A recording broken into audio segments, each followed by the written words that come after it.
form the all-devouring narwhal changed into? How come he knows that, too? Really? So, you're telling Paimon that giant whale and this guy can both turn into the fowl? How does that work? It's a subconscious instinct. Any intelligent being who longs for his level of strength is bound to mimic his appearance. It's a natural response after encountering someone as powerful as Master. To them, he represents ultimate power. We know the person before us has encountered Master, and we know he stole a portion of my power. So it's not surprising that he would assume this form. Okay. Oh, the closer Paimon looks, the more intimidating it gets. Nervalette isn't here this time, so it's up to us. He won't have the nerve to steal again after we're done with him. Let's teach this guy a lesson.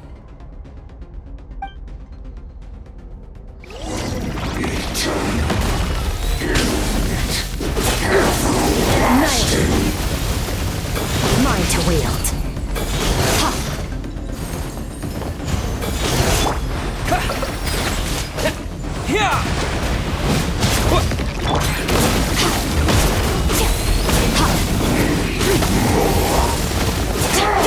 Extinguished.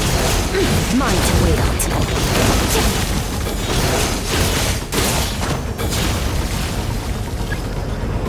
Haven't forgotten your training, I hope.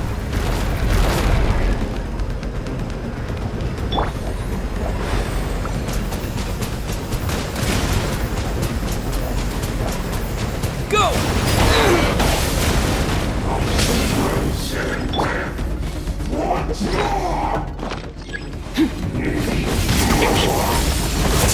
Fearless.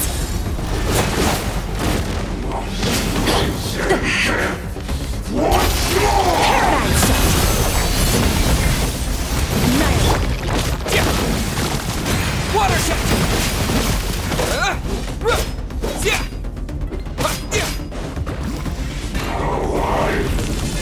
Water jet!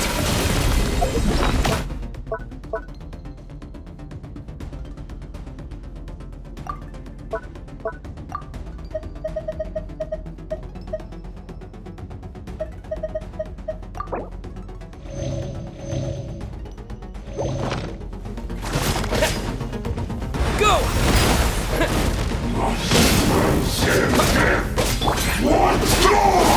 Fearless. That's more like it. Another star goes out.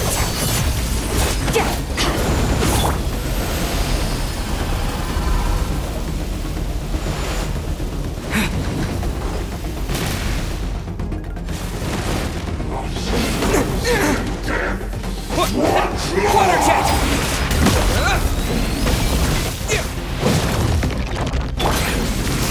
Surge! Mine to wield.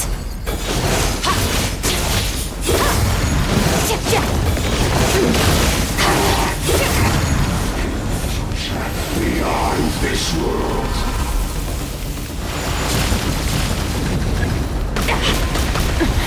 Keep going.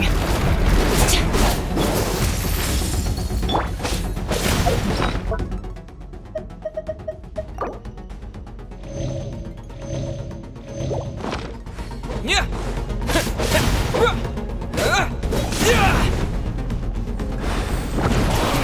Water jet!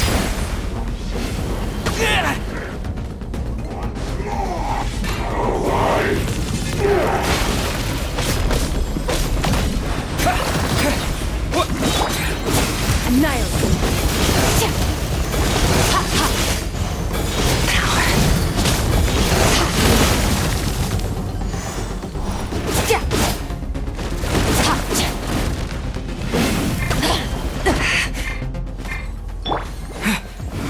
Bombs away!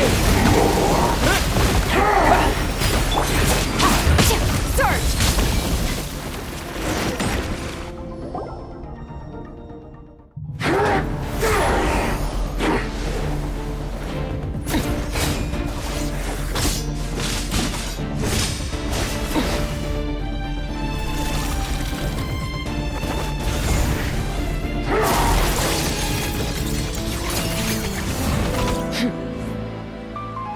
enough of my power?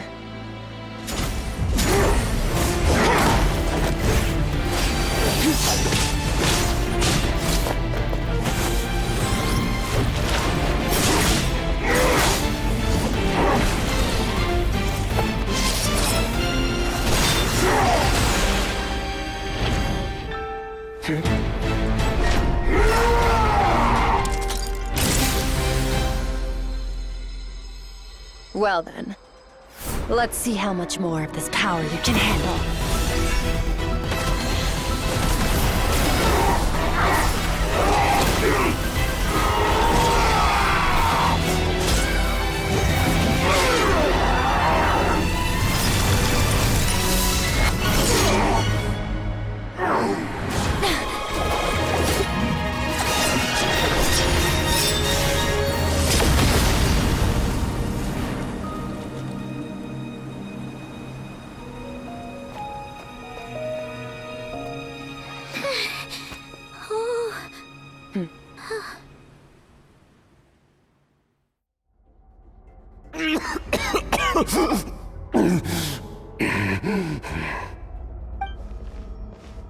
Well, have you come to your senses? You saw that my body was at its limit. So, you deliberately channeled your power into me, knowing that it would destroy my shell from within. Such power, such keen battle instincts. So you must be... Skirk, Sertologi's disciple. How long has it been? How long has he been away from Tevat? Hundreds of years. Hundreds? Sorry, it's a lot to take in. I should introduce myself. I am Skofnungar, a friend of your master and one of his followers. This is the first time I've heard your name, Skirk. But hundreds of years ago, I knew you existed. And I knew you would come here. Hundreds of years ago? Sounds like you and Master have quite the history. Care to tell us about it? Of course. Might as well take advantage of a clear head while I can. The story starts a long, long time ago. I was born into a noble family in Conria. As the eldest son, I was set to inherit our title. But I contracted an incurable illness as a child, and everyone gave up on me. I trained the sword harder than anyone else, defeated all of my peers. But it was all in vain. When other people looked at me, all I saw in their eyes was pity, or a strange glee in my misfortune. Even my parents were just waiting for me to die. Over time, my heart hardened, and I became aimless.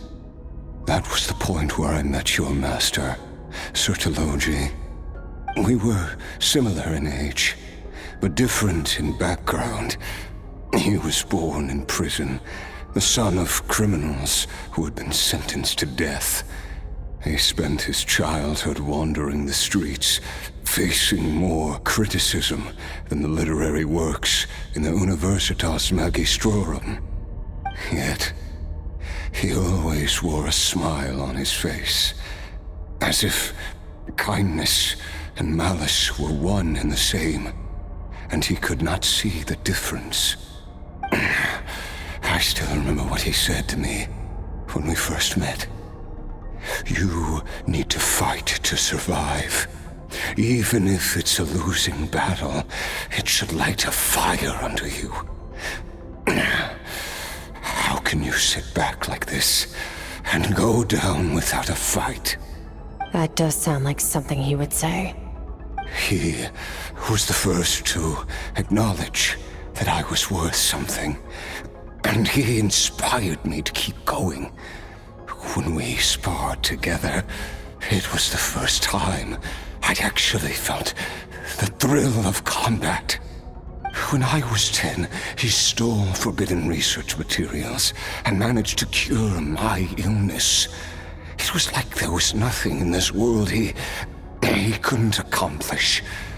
When it came to the human form, he was always intent on pushing the boundaries of possibility.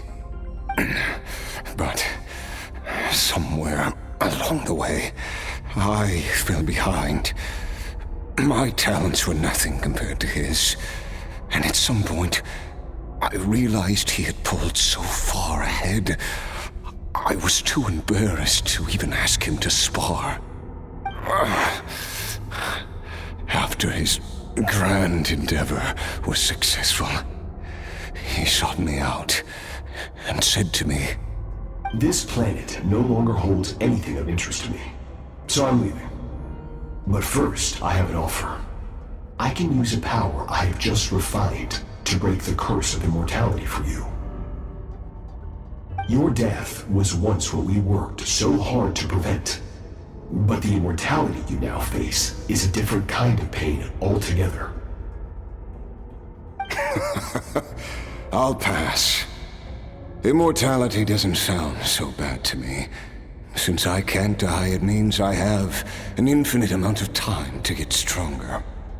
Maybe I'll finally catch up to you one day, and we can spar like we used to. Are you sure? I cannot say when I will return.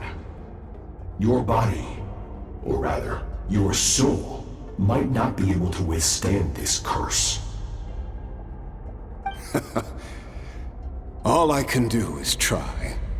After all, a wise man once told me, people need to fight for their own survival. Wise indeed. Nevertheless, if you grow weary of the pain of immortality, and wish to experience a good sparring match before you wither away, seek out my disciple. Never thought I'd hear that word coming from you. Nor I, but Vedifenir said I was destined to find a disciple out there in the universe, and bring her to Tibet. You know as well as I, Vedifenir's prophecies are never wrong. Well, now I'm curious about who this disciple of yours will be. All Vedifenir said was that one day, the stars shall bow in her honor. Sounds pretty impressive. Of course. Only the most outstanding people would have the right to become my disciple. Still self-assured as ever, I see. But you're not wrong. I'll be leaving then. Oh, and if you are serious about getting stronger, I left you a little gift in the primordial sea. As I've said before, walk whatever path you want. Freedom means even the wicked get to make their own choices. Waiting for me in the primordial sea was the all-devouring narwhal, already beaten into submission by Sertologi. In its weakened state, I was able to cut off part of its flesh and sew it into my own heart. Your heart? That sounds like torture! How did you even survive that?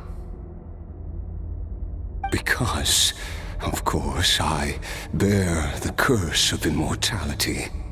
So, you used the curse to turn yourself into a vessel for power. Even with that whale's ability, devouring power like that is not something the human body can withstand. With your body and soul constantly at the breaking point, it was the curse of immortality that sustained you. But that is not the path to strength. You have to pour your heart into it, work for it, dream of it. Instead, you stole something that didn't belong to you, and it backfired. You're right. I should have known better, but I had already pushed myself to my limits, and he was still miles ahead of me. So I had to take a leap of faith. I miss your master. I miss the days when we were all together, troublemakers without a home. I don't regret the choice I made. But if you'll allow it, I do want to apologize. To both of you. After the beating we just gave you, I think we can call it even. You're an interesting one as well. Sertologi's disciple. That's a lot to live up to. It can't have been an easy experience. I know what he's like. He rules with an iron fist, using despair and fear to force you to catch up to him, all the while standing ever out of reach. We're like mountain climbers in the dark, never knowing how much higher we have to climb, or when we will see the sun again. True. But I made up my mind long ago. No matter how dark it gets, I will not give in to despair. I will overcome it. Besides, after hearing your story, I suspect what Master really wants is not a battle that demands his full strength, but rather a defeat without regrets. Oh? Since you're his friend, you must have some things in common. The first time we came here, when you stabbed me through the fog and stole my power, I felt no emotion coming from that spike. But when you had to devote all your strength fighting me just now, I could feel joy and passion emanating from your blade. It was the joy of a researcher discovering the truth of the world. The joy of an artist uncovering a temple of wonders. Interesting. I'm certain I didn't express those emotions outright. Yet you were able to read them from my blade, like a glimpse into my inner world. You're right. That battle brought me an unbridled sense of joy, and my defeat brings me no regret whatsoever. Exactly. I think Master also craves a battle like that. One where his opponent forces him to use all his strength, unlock the extent of his potential, and transcend his own limits. A battle to end all battles. After which, all can come to an end, including, perhaps, his life. For that very reason, good and evil are meaningless to him. He has one purpose, one goal: to complete himself. It's one of the secrets to his strength. Perhaps you're right. Perhaps that is his call. What a battle that would be. Oh, to witness such a...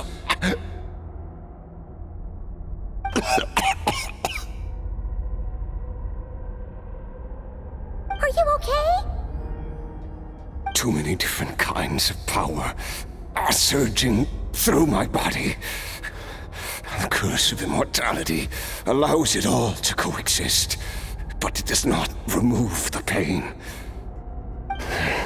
I won't be able to hold on to my sanity for much longer. What a shame. I would have loved to witness that battle. Sertologi once offered to free me from this curse.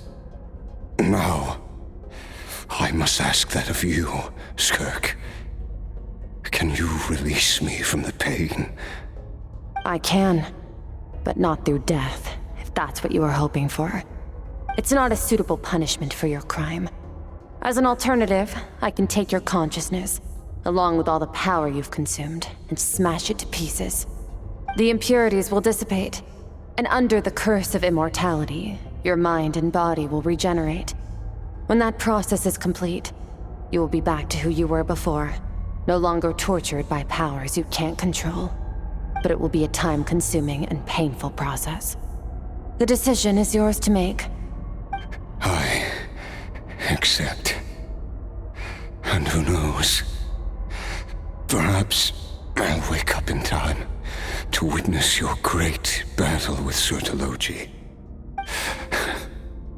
I have faith that you'll be able to stand against him one day. Though I know it'll be a long and arduous road.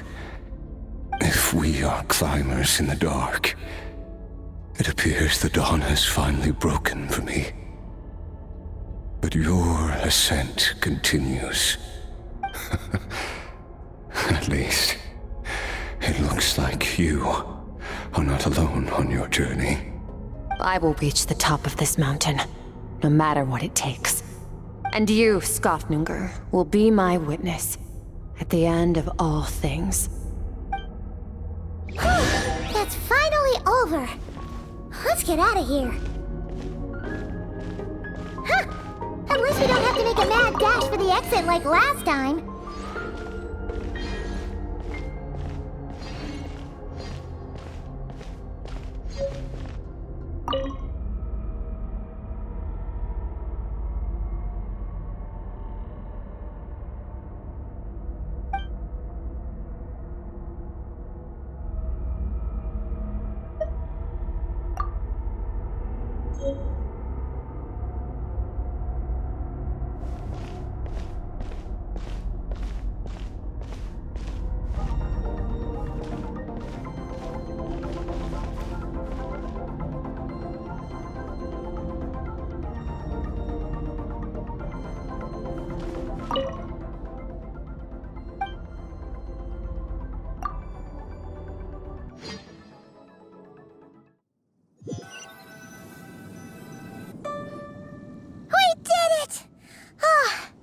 It's only been a few days, but it feels like forever.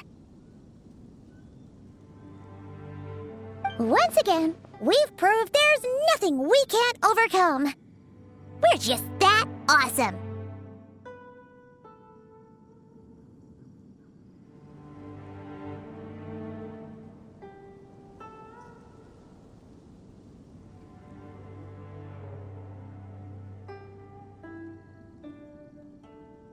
Wow, you sound even more confident than usual.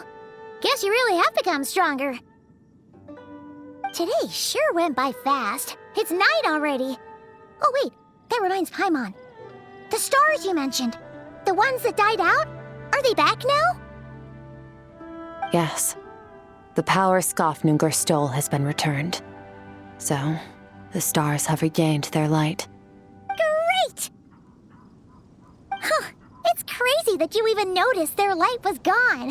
There are so many stars in the sky. If a few disappeared, Paimon definitely wouldn't be able to tell. I suppose it's because I have gazed upon this sky for centuries. The false stars, hanging in the meticulously planned sky, glittering with rotten light. It's not real. And yet, it is for that very reason that I can look upon it and enjoy the momentary peace it brings.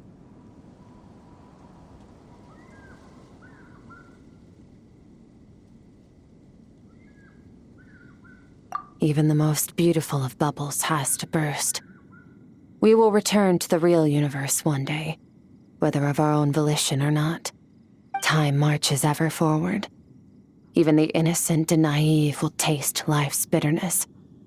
Yet through hardship, we grow, until we learn to seize the sands of time for ourselves and uncover our true strength. Though we gaze upon a false sky, its vastness and majesty is palpable. One can only wonder, what is it going to take for kindness to reign supreme in the vast expanse of the universe? This is all going over Paimon's head. But if she knows one thing, it's that the Traveler always finds a way. Ever since we met, he has filled Paimon's days with happiness. No matter how tough things get, he always finds a way to make it better. If it's too big a job for one person, then we'll do it with two. And if two's still not enough, then three. We've met so many amazing friends and accomplished so many amazing things. As long as we don't give up, We can make any wish come true. I suppose when it comes to you, anything is possible. Well, I should be going. Now that my power is no longer isolated from my emotions, I need more practice to get used to it. I suppose fate will decide. Maybe we'll bump into each other on the street. Or maybe we'll reunite on a different planet entirely. Regardless, reunions and partings are but passing moments. More than anything, I hope that, at the end of this journey, wherever it takes us, we stand in a world reborn. One without war, pain, or forced partings. One where new life can bloom, even where there was once nothing but scorched earth. For this, we must all work to become stronger.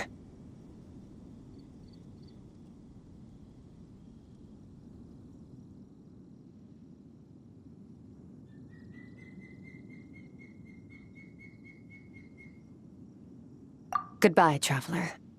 Remember your training. Make sure to put it to use. Bye!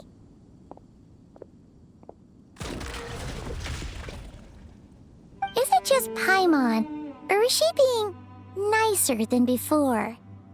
We definitely count as friends after all that, don't you think? Hey, what do you think about camping here tonight? There's nothing quite like sleeping under the stars. Come tomorrow, we can continue our journey.